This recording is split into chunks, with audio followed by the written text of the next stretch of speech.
व्यथा जन्मांचा 84 लक्ष एवढीच्या फेऱ्यातून मुक्त व्हायचं असेल जीवनात जाग राहायला शिका. जाग म्हणजे हित नेमकं कशात आहे? जाग राहायचं पण कुठे? धनदारा पुत्र जन बंधू सोयरे पिशूर या ठिकाणी जाग राहायचं. मग पहा, धन म्हणजे धन कमवताना जाग राहावं आणि धन दान देताना सुद्धा जाग राहावं. धन कमवणं हे मत नाही, संतांनी वर्णन केले. जोडून या धन उत्तम व्यवहार आहे आणि उदास विचारी वेचकरी धन कमवा, पण नीतीने कमवा. अनितीने कमवून आणलेला पैसा काही कामाचा नाही. आणि तिने पहा तुम्ही 3-3 मजली बिल्डिंग आहे, 50-50 एकरची मालक आहे, 7 पिढ्या बसून खातील एवढी प्रॉपर्टी, पण रोज संध्याकाळी 3-3 गोळ्या खाल्ल्या झोपीच्या तरी सुद्धा झोप लागत नाही. समजून घ्यावं, लोकांच्या मुंड्या मोडून स्वतःचे घर भरले यांना कधीच सुख लागू शकत नाही. नीतीने पैसा कमवला पाहिजे.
कमवावं.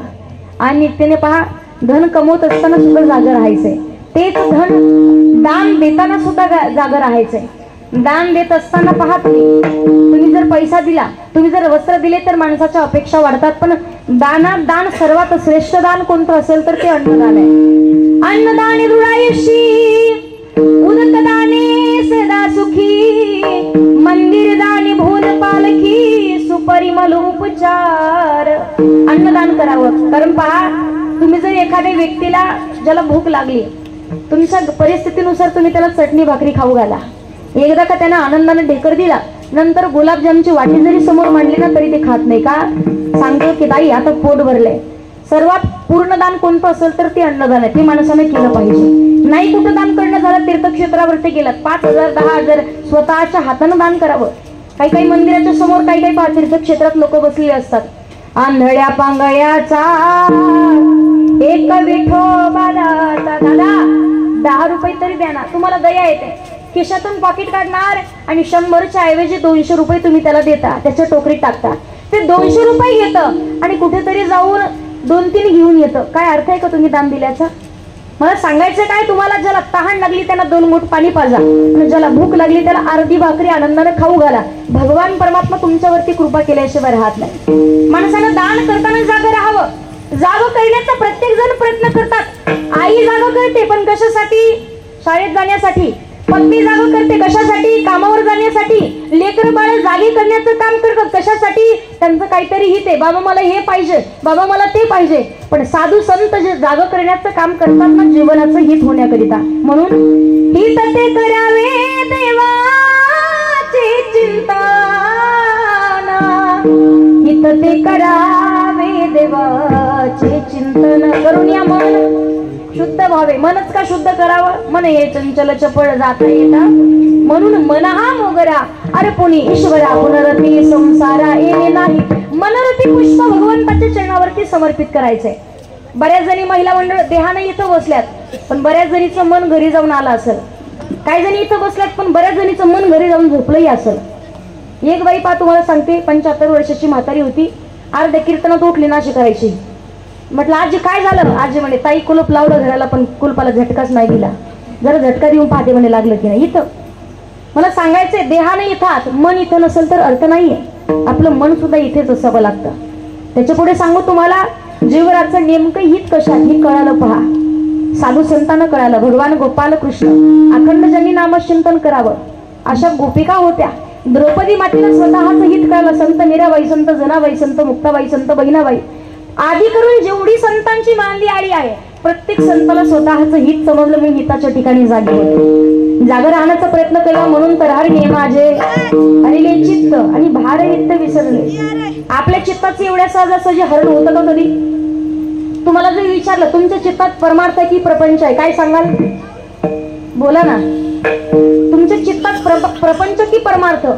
हा बरं, जरी परमार्थ म्हटल्या, हरिपाठातला 5 नंबरचा अभंग कोणता सांगाल तुम्ही? पण 1 तास भर विचार करावा लागेल. पण तिकडे सांगा मला, गंगू मावशी, मंजुळा, राधा अक्का, इकडे पहा माझ्याकडं. तुम्हाला जर इथं बसल्या बसल्या विचारलं तुमच्या घरातला हळदीचा डबा कुठे आहे, सांगाल की नाही? 2 मिनिटात उत्तर द्याल. किती हळद राहिली, किती दिवस जाईल? मला सांगायचंय, शरीरामध्ये पित्ताची, प्रपंचामध्ये वित्ताची, परमार्थ चित्ताची गरज असते. शरीरातलं पित्त जास्त झालं तर माणसाला चक्कर येते, कमी झालं तर माणसं लखवा भरल्यासारखं करतात. प्रपंचामध्ये भक्ती विना देवा दिसत नाही, पैसा विन संसार चालत नाही. सांगा मी कोणता मार्ग धरू, सांगा मी काय करू. सांगण्याचं तात्पर्य काय?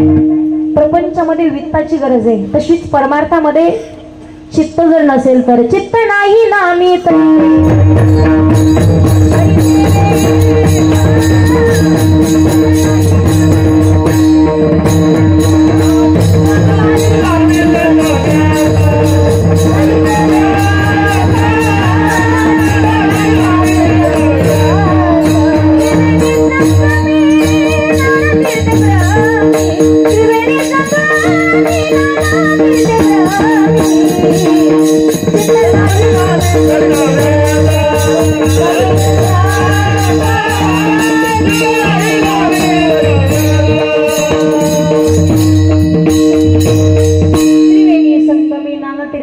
चित्त नाही नामी. चित्त नसेल तर उपयोग नाहीये, चित्ताचं हरण केलं जायचं. भगवान गोपाळ कृष्णाच्या मुरलीचा दोन्ही कानावरती पडावा आणि गोपिकांची अवस्था व्हावी. एकदा राधाराणी पहा दयाचं घुसळण करत होत्या. दयाचं घुसळण करत असताना सुद्धा भगवान गोपाल कृष्णाच्या मुरलीचा दोन्ही कानावरती पडला आणि जसं भगवान परमात्माच्या रूपाचं दर्शन त्यांना झालं, स्वरूपाचं दर्शन झालं. हरीला पाहुनी फुलली चेता, हरीला पाहुनी फुलली चेता, मंदिरी घुसळी देणारिता, मंदिरी घुसळी देणारिता, वारी आले कुंडल हाले, वारी आले कुंडल हाले, हाले हाले हाले हाले, डोळे मोडी तराधा, चाले चाले चाले चाले, डोळे मोडी तराधा चाले. चित्ताचं हरण केलं जायचं गोपिकांच्या सुद्धा. मुरलीचा ध्वनी कानावरती पडायचं, देवबाने विसरून जायच्या. मुरलीवरी माझा जीव जडे ग, हरीच्या मुरलीवरी जीव जडे ग, कसली जीवाला भूल पडे, कसली जीवाला भूल पडे. मुरलीचं ध्वनी कानावरती पडावून देवबाने जायच्या. भगवान गोपाल कृष्णाचं वर्णन तुम्ही जर श्रवण केलं ना, आज प्रत्येक जण कथा कीर्तनाच्या माध्यमातून दहीहंडी जगदी जन्माष्टमीची, कृष्ण जन्माष्टमीच्या निमित्ताने कीर्तन म्हणून सांगते. भगवान गोपाल कृष्णाचं चरित्र तुम्ही पाहिलं तर मी तर म्हणेल त्या गोपिकां त्या गवळणी सुद्धा भाग्यवान होत्या. मग जगाच्या मालकाची धारणे घेऊन जर जावं, यशोदे ग तुला येईल राग, या भाषेत तुझ्या कान्हाला काही तरी सांग ना ग, तुझ्या कृष्णाला काही तरी सांग ना ग, यशोदे ग तुला येईल राग. पण मग ऐकतात का पा? आईचं लेकरू किती कुरूप असू द्या, किती वाईट असू द्या, आई म्हणते माझ्या लेकरासारखं लेकरू अख्ख्या गावात नाही, आपलं ते लेकरू लोकांचं.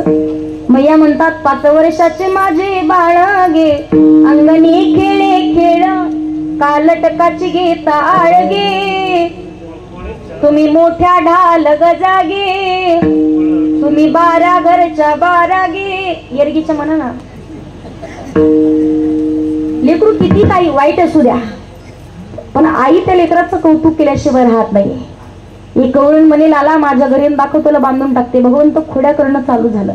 सांगू तुम्हाला, जगाच्या मालकानं ज्या वेळेला पाहिलं प्रत्येक घरात जावं, प्रत्येकाची हंडी फोडायचे, प्रत्येकाची हंडी फोडायचे आणि मडकं फोडून भगवंत स्वतः दही दूध खात होते. नवल नाही. गोपाळांची अवस्था पाहिली, वाऱ्या आला तर उडून जातील असे होते. देव म्हणे अरे अशी कशी तब्येत झाली तुमची, तब्येत सुधारायची का म्हणे. हो म्हणे कशामुळे म्हणे काय सांगावं तुम्हाला, आमच्याकडे सुद्धा गाय आहेत म्हणे, पण दही आणि दूध सगळं विकल्या जातं, आमच्या वाट्याला फक्त ताक येतं म्हणे. मग तुम्हाला लोणी खायचं का म्हणे. हो खायचं. मग काना तुझ्या घरचं देणार का. भगवंत म्हणे माझ्या घरचं का फुकट आलं का, तुमच्याच घरचं तुम्हाला खाऊ घालणार. चोरी करायची मग आणा सरट्याचे काटे म्हणे. सरट्याच्या काट्याबरोबर सांगितलं जा दगड आणा आणि माती आणा. देवा चोरी करायची म्हटलं तर सुरी लागते, सरट्याचे काटे माती दगड कशासाठी. भगवंत म्हणे आपण ज्या वेळेला डेरा पाहण्याकरिता घरात जाऊ, दगड फेकून मारला, बद आवाज आला की समजायचं यात दही आहे, आणि टंग आवाज आला की समजायचं रिकामं, मग कशा आतमध्ये जायचं. त्याचबरोबर ही गवळी म्हणे मग लाला सरट्याचा काटा कशासाठी म्हणे. गवळण जर लोणी दही खाऊन आपल्या पाठीमागे लागली तर तिच्या पायाखाली सरट्याचा काटा. सरट्याचा काटा माहिती तुम्हाला, त्याला 3 टोक असतात. कसं फेकलं तरी एक टोक उभं राहतं. नसल अनुभव तर गावाच्या बाहेर बिना चप्पलचं फिरून पाहू दे सकाळी. सरट्याचे काटे फेकायचे. बोबड्या नावाचा गवळी होता. बोबड्या नावाचा गवळी म्हणे लाला मग ती जल पप्पल घालून आली तर मग काय करायचं. काना म्हणे ती जल पप्पल घालून आली तर आपण तिच्या डोल्यात माती फेकायची ना आपण पळून जायचं. त्याच्यानंतर एक वाकड्या नावाचा गवळी होता. ते म्हणे देवा आणि ती जर चष्मा घालून आली तर लाला म्हणे इथं देवाचं रूप पाहणारी लोक आहेत. जशी चोरी चालू झाली भगवान परमात्माची, जगाचा मालक पहा, प्रत्येक गवळी असतील, प्रत्येक सवंगडी असतील, स्वतःचं हित कशात समजत होतं. गवळणींनी स्वतःच्या कधी सासूचा विचार नाही केला, स्वतःच्या मालकाचा नाही विचार केला. अहो जे सवंगडी होते ना, प्रत्येक गोष्ट जीवावरती उद्धार होऊन जगाच्या मालकावरती प्रेम करत होते. म्हणून भगवान गोपाल कृष्णाने सुद्धा सवंगडीची विनवणी करावी. बोबड्या नावाचा गवळी चोरून बसला, रुसून बसलेला आहे. वाकड्याला पाठवलं, सुदाम्याला पाठवलं, पेंड्याला पाठवलं, पण येत नाही. शेवटी सांगितलं लाला भगवान परमात्मा अजिबात तो येत नाहीये, तुम्हाला बोबड्याला स्वतः बोलायला जावं लागेल. भगवंत निघाले, बोबड्याच्या जवळ आले. बोबड्या अरे चोरी करायची आपल्याला, चल ना. दही दूध लोणी दहीहंडी तयार करायची, चल ना. बोबड्या सांगू लागला भगवंताला, पण त्याच्या भाषेत सांगतोय. तुम्हाला मी म्हणून दाखवते, फक्त लक्षपूर्वक ऐका. आणि पटलं तर टाळी वाजायला कुत्तरपणा करू नका. दाई मागित नान तोले बा,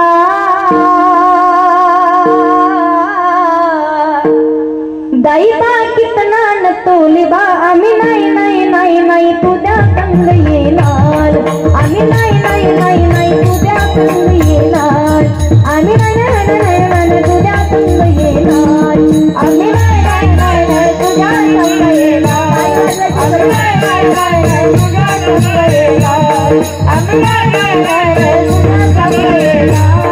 काही वाचायचे आणि लक्ष देऊन ऐकायचंय. भगवान गोपाल कृष्णाला बोबड्या सांगू लागला लाला नाही येणार तुझ्यासोबत. का नाही येणार बोबड्या. बोबड्या सांगू लागला अतीत एकदा तंबी पोला मेलून, अतीत एकदा तंबी पोला मेलून, मल्याच्या मल्यामध्ये बेलोले बा, मल्याच्या मल्यामध्ये बेलोले बा, मल्याच्या मल्यामध्ये तवल्या तवल्या तकड्या होत्या. काकड्या कळतात तुम्हाला. बोबड्या सांगू लागला मल्याच्या मल्यामध्ये तवल्या तवल्या तकड्या होत्या, तंब्या पोलांनी दोन दोन तोल्या, तंब्या पोलांनी दोन दोन तोल्या, तंब्या पोलांनी दोन दोन तोल्या, मी तकली तोलायला बेलोले बा, तिकलोन आला मला तमली, मला तर थेंबीला दलले बा, आम्ही नाही नाही नाही नाही तुझ्या संग येणार, आम्ही नाही नाही नाही तुझ्या संग येणार, आम्ही नाही नाही नाही नाही तुझ्या संग येणार, आम्ही नाही नाही नाही तुझ्या संग येणार, आम्ही नाही नाही नाही तुझ्या संग येणार. बोबड्या सांगू लागला ऐका अतीत एकदा तंबी पोला मेलून. काना अरे मायाच्या मयात गेलं ते तर सोड, पण एवढा अन्याय माझ्यावर झाला त्याचाच राग मला. एकदा तुझ्या घरी गेलो होतो. बोबड्या सांगू लागला अतीत एकदा तंबी पोला मेलून, यशोदा मैयाच्या दही बेलोले बा, यशोदा मैयाच्या दही बेलोले बा, यशोदा मैयानं फुलन फुल्या केल्या होत्या, तंब्या पोलांना दोन दोन दिल्या, तंब्या पोलांना दोन दोन दिल्या, तंब्या पोलांना दोन दोन दिल्या. मी पोली मागायला ते लोले बाग, मी पोली मागायला ते लोले बाग, मला दोन ही दिलेले बा. आम्ही नाही नाही नाही नाही आम्ही नाही नाही नाही नाही आम्ही नाही नाही नाही नाही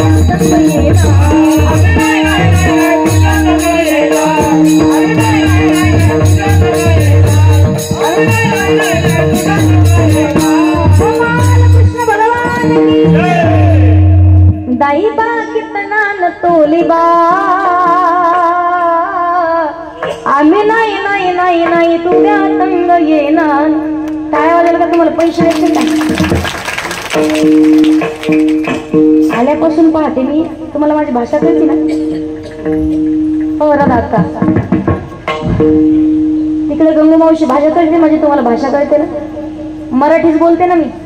मग जरा माझी आणि तुमची काहीतरी ओळख असल्यासारखं माझ्याकडे पहा. घरी काही मालकासोबत भांडणं करून आले का काय? एवढ्या उदास होऊ नका अजिबात माय. मला सांगायचंय स्वतःच्या हिताच्या ठिकाणी जागा राहावं. नेमकं हित आपलं कशात? भगवान परमात्माच्या नामात चिंतनात. हिताच्या ठिकाणी जागे होते कोण? प्रत्येक साधू संत महात्मा मंडळी. हिताच्या ठिकाणी जागे होते कोण? धन्य त्याची माता, धन्य त्याचा पिता, साठविला दाता, त्रिलोक्याचा सावता सागर, प्रेमाचे आगर. हिताच्या ठिकाणी जागे होते. जगद्गुरु तुकोबाराय सांगतात आपुल्या हिता तो असे जागता, पण धन्य माता पिता त्यांच्या आई वडिलांना धन्यता आहे. पण हित कशात? भगवंताच्या नामचिंतनात. नामचिंतन का करावं? हरी हरी तुम्ही म्हणारे सकळ, तेने माया जाळ सारा सारी विचार करा उठ्या उठी, नाम धरा कंठी. भगवान परमात्माचं भजन विचाराचे प्रकार 3 आहे. एक विचार माणसानं कधीच करू नये, दुसरा विचार एकदाच करावा आणि तिसरा विचार वारंवार. पहिला दुसऱ्याचं वाटोळ करण्याचा विचार माणसानं कधी करू नये.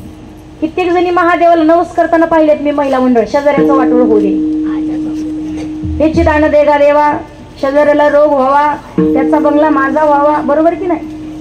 प्रत्येक बऱ्याच महिला मंडळी लोकांचं चांगलं झालं तर आपल्या पोटात दुखल्याशिवाय राहत नाही. अन्न मान धन येतो प्रारब्ध आधीनं. किती गाड्या, किती बंगले, किती जमीन तुमच्या नशिबानं तुम्हाला भेटलेली आहे. उगाच याच्या त्याच्यावर जळण्यात काही मजा आहे का? तुमच्याकडे जळतात काय की नाही? मला सांगायचंय काय?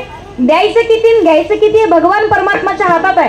आपण म्हणतो कधी कधी आपल्या हातातलं कोणी घेऊ शकतं, नशिबातलं कोणाला घेता येत नाही. माणसाने फक्त स्वतःच्या कर्मावरती, स्वतःच्या नशिबावरती विश्वास ठेवावा. कर्म चांगलं असेल तर त्याचं फळही तुम्हाला चांगलंच भेटणार आहे. पहिला विचार दुसऱ्याचं वाटोळ करण्याचं करू नये. आणि काही काही लोकांचा स्वभाव असतो फक्त काडी टाकून दिलं, याचं वाटोळ त्याचं वाटोळ. कारण पहा, एक होती दासी पट्ट राणी केली तिसी, तिचे हिंदने राहिना मूळ स्वभाव जाईना. एका वेळा पाय एका राजानं, राजाचा मुलगा होता आणि त्या राजाच्या मुलानं एका भिकारणीची मुलगी पाहिली. जिकडं तिकडं सोयागे ओदगे बिबगी फिरायची. सगळीकडे फिरत असताना पाहिली, एवढी सुंदर होती, नक्षत्रासारखी रूपवान दिसणारी. त्याला वाटलं हिने माझ्याशी लग्न करावं. जाऊन विचारलं का गं माझ्याशी लग्न करायला तयार होतेस का? ती म्हणे आपली संस्कृती असं शिकवते की लग्न करतेस का हे मुलीला विचारण्यापेक्षा तिच्या बापाला विचारावं. जा म्हणे माझ्या वडिलाकडं. तिच्या वडिलाला विचारलं का हो तुमची मुलगी माझ्याशी अगदी लग्न करण्यासाठी, माझी बायको होण्यासाठी तुम्ही तुमची मुलगी आमच्या घरात द्याल का? राजाची राणी होईल, आनंदात सांभाळेल आयुष्यभर.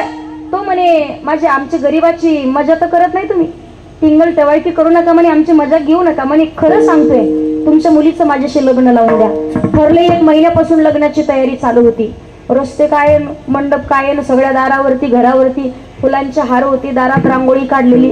लग्न पार पडलं आणि लग्न झाल्याच्या नंतर 10-15 दिवसात आपण नाही म्हणत का सत्यनारायणाची पूजा. सत्यनारायणाची पूजा होती, तुमच्याकडे करतात ना? सत्यनारायणाची पूजा होती आणि ते पूजेला बसले तर त्या नवरीच्या नंदाजवळ आल्या म्हणे, वहिनी तुम्ही आता एवढं लग्न झालं म्हणे, नाव घ्या. त्याचं नाव होतं हरिश्चंद्र. तिने नाव घ्यायला चालू केलं. मूळ स्वभाव कसं जात नाही ती सांगते तुम्हाला. ती म्हणे पांढऱ्या पांढऱ्या दुधावरची मऊ साय, पांढऱ्या पांढऱ्या दुधावरची मऊ साय, हरिश्चंद्राचं नाव घेते बा करवाड. कळतंय तुम्हाला? कारण कुत्र्याचं शेपूट वाकड ती वाकड असतं, किती सरळ करायचा प्रयत्न केला तरी होत नाही. काही लोकांना फक्त काडी लावून द्यायचं कळतं. लोकांचं वाटोळ माणसानं कधी करू नये. एखाद्याने बंगला बांधला तर कौतुक करावं, एखाद्याने गाडी घेतली तर कौतुक करावं. एखाद्याने गाडी घेतली 30 लाखाची, आपल्या गावातले म्हणे सखाराम तात्यानं गाडी घेतली, राम भाऊ ते गेले बा तुकाराम तात्याला पेढा द्यायला. आपल्या गावातले सखाराम तात्यानं गाडी घेतली, गाडी 30 लाखाची. हिने मराव की नाही, बरं झालं बा आपल्या गावात गाडी नव्हती, निघलीच कधी छातीत चमकतं नी न देगलूरला दवाखान्यात. पण हे नाही म्हणणार, ते म्हणून घेतली असं हप्त्यावर म्हणे. आता यानं हप्त्यावर घेऊन तर सप्त्यावर घेऊ, पण घेतली ना. येण्याला किंमत आहे. माणसाला कौतुक करता आलं पाहिजे. लोकांचं वाटोळ केलं तर रामायणामध्ये सुंदर प्रसंग आहे. हनुमंत महाबली आणि दाढी रावणाची जाळी स्वतःचे घर जळल्याशिवाय राहत नाही. दुसरा विचार एकदाच कोणता? सावधान. ऐक का आपली हे सोडून आमच्या तिकडचे सांगते. 2 बायका आणि फजिती ऐका असली भानगड होते पहा. लग्न झाले पहा, ज्यांचं झालं त्यांना कळतं. मी सांगायला शास्त्रात सांगितलंय, एका पुरुषात 2 नारी, पाप बसे त्याच्या घरी. त्याच्यासारखा महापापी जगात दुसरा कोण नाही ज्याला 2 बायका. लग्न झालं, ब्राह्मण भाव होता, 2 बायका आल्या आणि नेमकी संक्रांतीचा सण जवळ आला. तुम्हाला सांगते महाराज, जसं संक्रांतीचा सण आला अगोदरच्या दिवशी लागलं दोघीचं भांडण. ही म्हणायची मालक आपल्याकडे जेवायला, दुसरी म्हणायची आपल्याकडं. ब्राह्मण भाव त्यांनी असं ओढू ओढू बारीक केला. ब्राह्मण म्हणे तुमच्या दोघींच्या मध्ये मी सांगतो, जिचा अगोदर स्वयंपाक होईल तिच्याकडे जेवायला येतो, पण तुम्ही भांडू काय नका. पहिली केली हुशार होती, सांप्रदायातली होती, सांप्रदायिक होती, भजन करणारी. दुसऱ्या मजल्यावर राहायची. पहाटे 4ला उठली, पुरणपोळीचा स्वयंपाक केला. सकाळी 6 वाजता आवाज दिला, म्हणे मालक जेवलं झालं, लवकर वरती या. ब्राह्मण बोनी असं धोतर हातात धरलं, 2-3 पायऱ्या चढले. 2-3 पायऱ्या चढून जात नाही तेव्हा खालची डोळे चोळीत बाहेर आली. ती म्हणे हे एकदा वरती गेले तर लवकर खाली नाही यायचे. पटकन गेली, खालनं ब्राह्मण बुवाचे पाय पकडले. तिनं जसे पाय पकडले तेवढ्यात वरचीनं शंडी पकडली. दोघींनी दोन्हीकडे ओढला. ब्राह्मण बुवा दोघींनी मिळून खाली पाडला. एक बसली छातीवर, एक बसली पायावर. तेवढ्यात शेजारच्या गंगू मावशी आल्या. गंगू मावशी म्हणतात, ब्राह्मण बुवा अहो या वर्षी संक्रांत कशावर आहे? रेंज मध्ये राहा जरा. ब्राह्मण बुवा म्हणतात, दिस नका तुम्हाला 2 तास झाले माझ्यावर बसल्यात. मग सांगायचं का तुम्हाला? दुसरा विचार एकदाच करावा माणसानं. तिसरा विचार नामधरा कंठी विठोबाचे. हा विचार वारंवार करायचा आहे.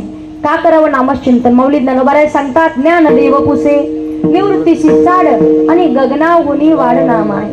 ऐसा नामाचा महिमा वेदशिनला झाली सीमा.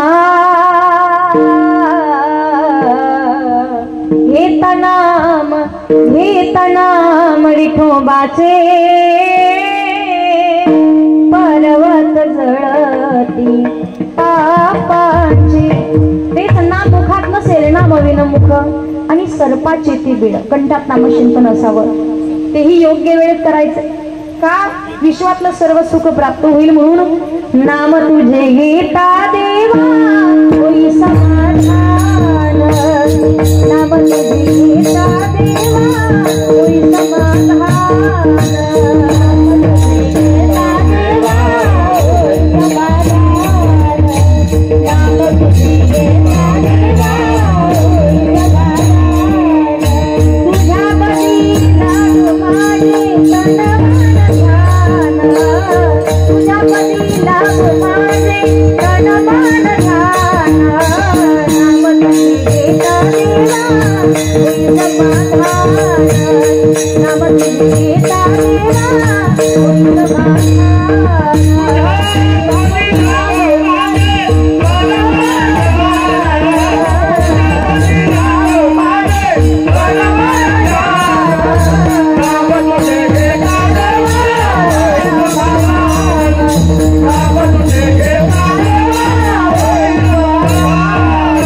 नाम तुझे घेता देवा होई समाधान. विश्वातलं सर्व सुख प्राप्त होईल पण भगवान परमात्माच्या नामचिंतनानं. जगद्गुरु तुकोबाराय सांगतात, जो आपल्या हिताच्या ठिकाणी जागा आहे, जो आपलं हित जागतो. धन्य माता पिता याची आपण आशांच्याच पोटी चांगल्या विचाराची लेकरं जन्माला आली तर होळी कन्या पुत्र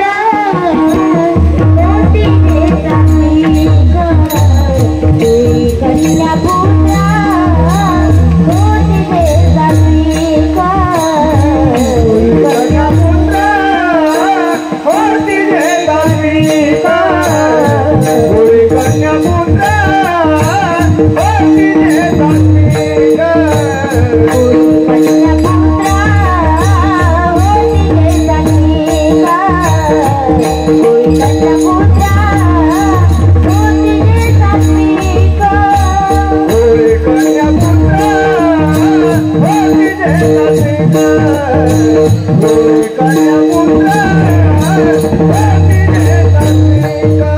Oh,